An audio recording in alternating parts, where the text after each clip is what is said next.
You are watching DD, the Defense Dynamics. I am Danveer Singh from New Delhi, connecting to our viewers from India and across the world.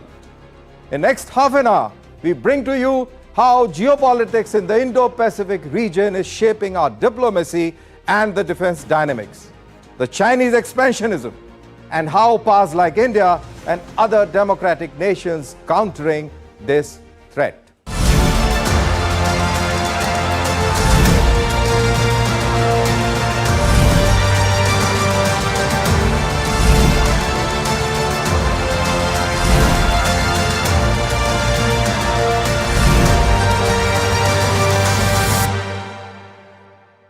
It is now fourth year running that troops of Indian Army and the PLA are standing face to face, eyeball to eyeball on the icy frontiers of Himalaya. The things are not very cool and calm in the oceanic region. The Chinese expansionism and growing naval power, it is posing threat to a democratic world order. This is not gone down well with countries like India, Australia, Japan and the United States.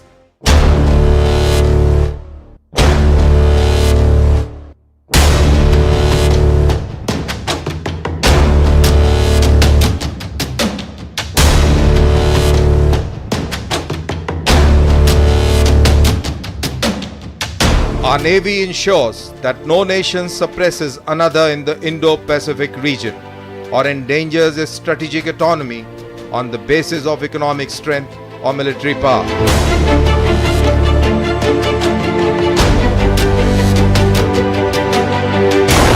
This is in line with Prime Minister Narendra Modi's vision of security and growth for all in the region, wherein our friendly countries of this region remain safe and move forward together on the path of mutual progress.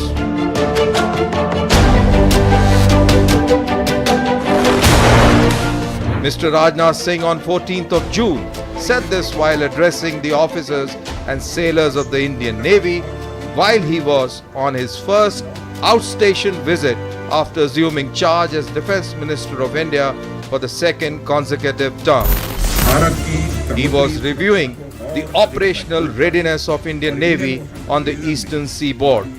Mr. Rajnath Singh's statement underlines India's wider concern in the Indian Ocean region. हमारी नौसेना Indo Pacific region में यह ensure करती है कि कोई राष्ट्र अपनी ओवरवेलमिंग इकोनॉमिक स्ट्रेंथ या मिलिट्री पावर के दम पर किसी दूसरे राष्ट्र को दबा न सके. This statement by India's Defence Minister assumes great significance when read in wider perspective of geopolitical challenge posed by the growing Chinese naval strength and their expansionist gains in whole of this region. Whatever things are important for our essential, indispensable for our survival and progress, they are strategic, and on those matters we should not allow intervention of any foreign power. This will be up to us. To counter the looming threat, India has adopted a multi-pronged approach. It is the diplomatic and the military approach. It reflects its expanding strategic interests that commensurate with India's growing regional and wider international role.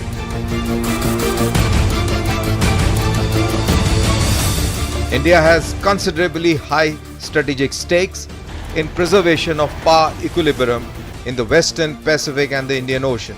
In this entire discourse on the Indo-Pacific, India lays greater importance to bilateral relationships with major powers while maintaining her strategic autonomy. Any countries, especially democracies, foreign policy depends on the national interest. And national interests generally in democracies, national interests don't change. In pursuance of national interest, strategic autonomy becomes utmost important or unavoidable factor for any country, including us. Simultaneously, these powers also want to leverage their individual relationships with casting India's role in the region. Although India finds considerable strategic convergence with the United States, it follows quite a nuanced policy. India not only carries out naval exercises with its Quad member nations, but also participates in bilateral naval exercises with the navies of friendly ASEAN countries.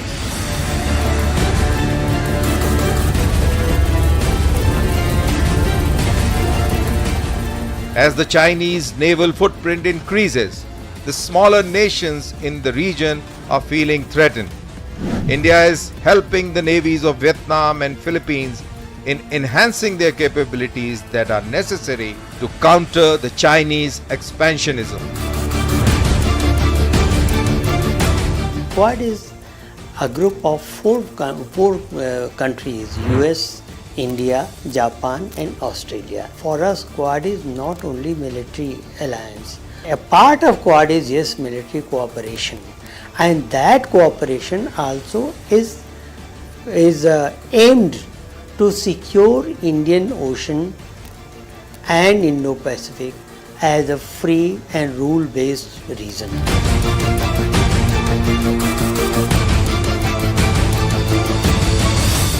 China's rapidly expanding aircraft carrier numbers has caused serious concerns. This is the largest and the latest 80,000-ton Chinese aircraft carrier, Fujian. Recently, she completed her second voyage, the maiden one being in the month of May. This has created ripples in the region and has set alarm bells ringing. Indian Navy, being the sole challenger to this Chinese threat, is legitimately concerned. At this juncture, in India, the debate on requirement of a third aircraft carrier is being held seriously. India not only requires a third aircraft carrier, but also needs to upgrade its naval fighter air arm, alongside other subsurface and surface platforms. Negotiations on acquiring Rafale M with French authorities have been reported in the media, which is seen as a step positive in the right direction. All the ASEAN is affected by the Indo-Pacific and happenings in South China Sea. So Indo-Pacific naturally becomes a natural extension of our Act East policy, Act Indo-Pacific also. To ensure that the India's geopolitical interests are served in the right earnest, India not only needs a strong foreign policy backed by deft diplomacy and also a strong, responsive military at its core. In this case, strong Indian Navy is essential to ensure freedom of maneuver, freedom of navigation, and secure the sea lanes for safe trade. These are essential elements for our geopolitical interests in the whole of the region. To explain this, I'll take help of the video wall with a map. So here's the map, and we can see this is the eastern coast of Africa, the Middle East or the Arabian Peninsula, India, Australia, and right above there China, and in between we have Indonesia. Down south we have Antarctica, and this space in between is the Indian Ocean. In this Indian Ocean we have smaller seas that are the Arabian Sea and the Bay of Bengal. As we go further east, we have South China Sea and the West Pacific Ocean. Now we also see number of small straits. They are Strait of Malacca, Lombok, Sunda and Ombai Wata. And through these straits pass the lines of communication. Sea lines of communication indicated by these red lines, they pass through and go towards China. So what is the importance of these sea lanes and importance of these passes? These sea lanes carry up to 80% of China's trade.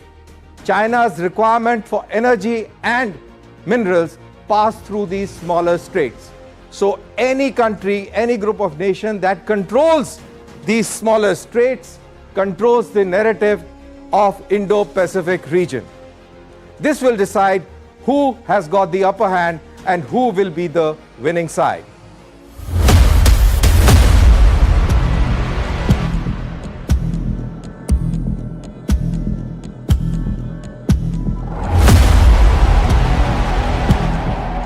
India has a huge coastline of 7,500 kilometers,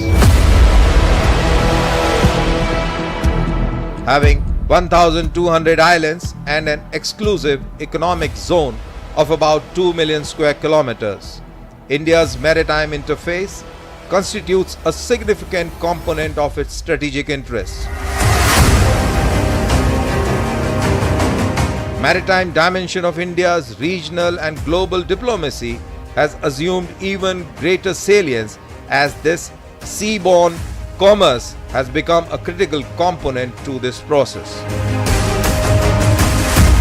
This has meant attention not only to the general state of the oceans but also the freedom of navigation and overflight across narrow oceanic choke points, safety and security of sea lanes of communication, illegal exploitation of resources of maritime zones, security threat from the seas, naval rivalry between powers big and small, and the efficacy of governance mechanisms for the sea to meet the wider challenges. To this, the Chinese research vessels and strategic satellite tracking ships have been operating in the Indian Ocean region for past 10 years. The vessels have been conducting ocean bed mapping, the intention being to create an alternate sea route via Lombok and Ombai Straits of Indonesia and reach the eastern shores of Africa through southern Indian Ocean route. This hydrographic survey will enable Chinese nuclear submarines to enter the Indian Ocean via these straits undetected.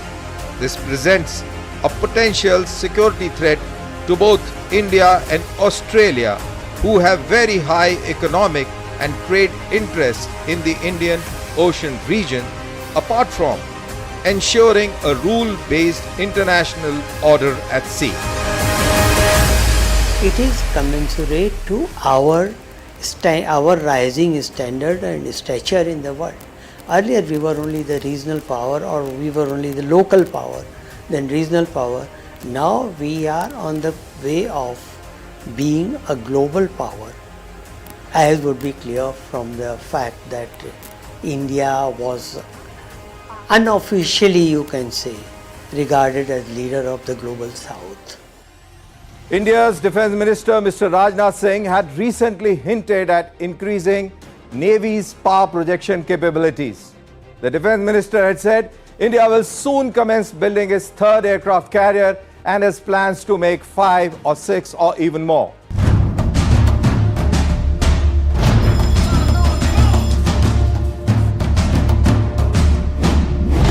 According to reports, the PLA Navy is the biggest naval force on the planet in size and numbers.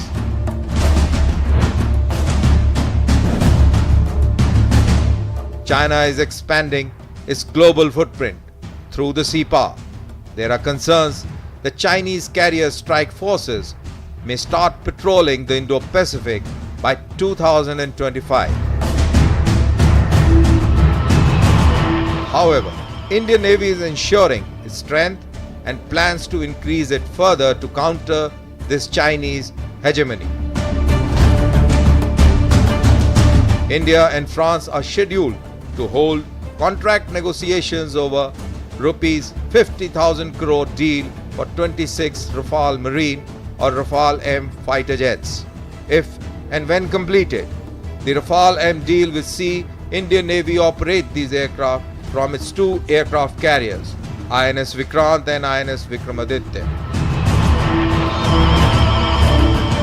Apart from a likely clearance to building an indigenous third aircraft carrier, India's submarine arm and the surveillance capabilities are also undergoing exponential expansion to meet this challenge.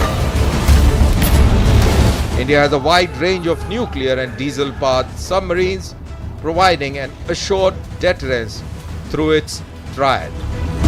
in case of an attack, a befitting reply so that the enemy would never dare to launch such strikes against our territory is very important. We have developed our surface capability for nuclear missiles. We have developed our air capability. In 2016, with launch of INS Arihant at Visakhapatnam by our Honorable Prime Minister, we achieved the third strike capability, that is launching a subsurface launched ballistic missile from a submarine. Having understood what is tried, it's time to compare the Indian Navy with that of the Chinese. India has 2 aircraft carriers while Chinese have 3. Large surface ships, that is cruisers and destroyers, India has 10 and Chinese have 36. When we talk of small surface combatants, that is frigates and corvettes, India has 32 and Chinese have 105. Transport and landing crafts, India has 17 and China has 52. When we talk of patrol craft, that includes missile boats, submarine chasers and gunboats, India has 55 and Chinese have 67. Submarines, that includes nuclear ballistic submarines, nuclear attack submarines, diesel attack submarines, we have 16 and China has 58. This is the total tally. The total tally comes to India 132 and China 320. Now when we look at the numbers, it gives us an impression that there is a very wide gap between 2 navies. But there is a way to tackle this, counterbalance it, and this is how and this is why India has got into a number of groupings and dialogues with friendly countries to offset this gap. With growing presence of other navies in our region and their power projection, and our adversaries like China growing from 3 aircraft carrier to next 5 aircraft carrier in next 10 years, we need to compete with these adversaries and show them the credible deterrence. And therefore, the necessity for operating 3, 4, 5 aircraft carrier is an important and critical requirement for the nation. Having understood what is the strength of the Indian Navy and that of the Chinese, and there is a big gap, how to offset that? So to offset that, we have a very important grouping in this region, that is Quad. Quad means Strategic Security Dialogue. We commonly call it as Quad, and member countries are India, Australia, Japan and United States. Then we have ASEAN group of countries. These are the countries as listed out: Brunei, Cambodia, Indonesia, Laos, Malaysia, Myanmar, Philippines, Singapore, Thailand and Vietnam, and these are the flags that are depicting that area. So India constantly carries out number of naval exercises and diplomatic interactions with these countries to keep the Chinese hegemony in place. Then we have AUKUS. This is a trilateral security partnership. Actually, this is the only security partnership in all of this. And this includes Australia, United Kingdom and the United States of America. The comparison that we saw of the Indian Navy and the Chinese Navy, we saw a big gap, and to cover that gap, we carry out a number of exercises with our friendly countries. One of the biggest exercises that takes place in Indo-Pacific region is exercise Malabar. This exercise is conducted between the navies of India, United States, Japan and Australia. And likewise, we conduct many more exercises. For example, we conduct an exercise with Singapore. Then we have conducted exercise with Australia a number of times. Countries like Thailand also have been participating in bilateral exercises with India.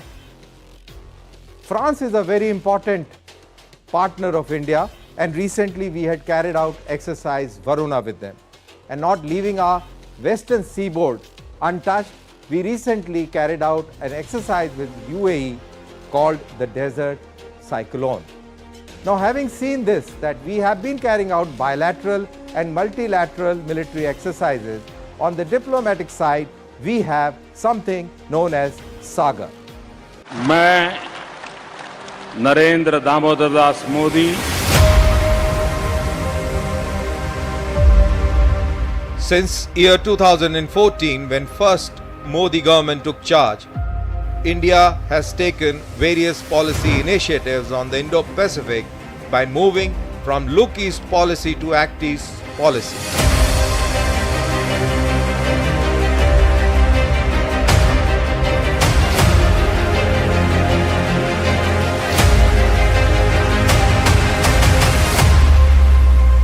In 2015, Prime Minister Modi unveiled India's strategic vision for the Indian Ocean region, the Sagar, meaning security and growth for all. Sagar intended to differentiate India's leadership from other regionally active major powers, to reassure littoral countries as India's maritime influence grew.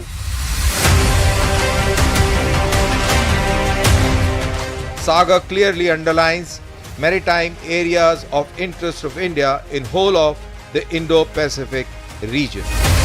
Sagar is there, which means security and for all and growth for all in the region. But then the region is big. The region is, Indian Ocean region is big. I mean, it spans from southern tip of Africa to say Indonesia. So that may be one thing, one factor of it, one component of it. But it's not only that. And then our IPOI, Indo-Pacific Outlook of India, that is also, that goes all along up to Australia and above. India's Indo-Pacific policy has thus been transformed significantly, covering whole gamut of the ocean, which according to the observers signifies a policy shift from Act East to Act Indo-Pacific. Finally, India's role in the security of South China Sea will be critical in sustaining and maximizing its strategic interest. As competition for strategic space continues to rise in the Indian Ocean, India must continue to build its partnership with United States and other Southeast Asian states and regional powers. This will be instrumental in positioning India as a credible security provider.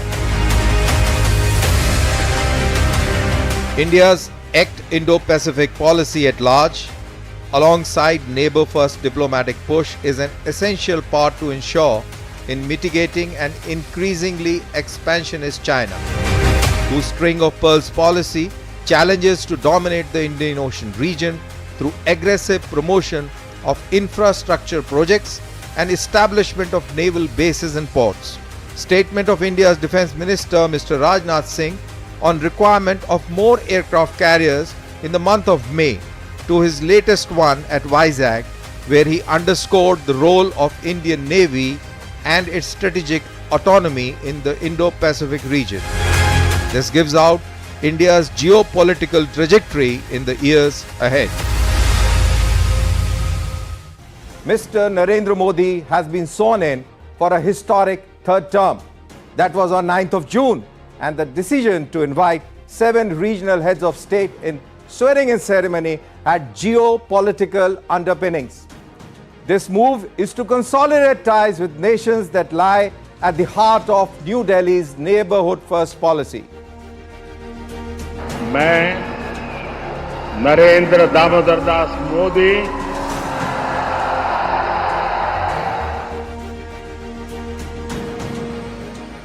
If I am to summarize, then here is my take.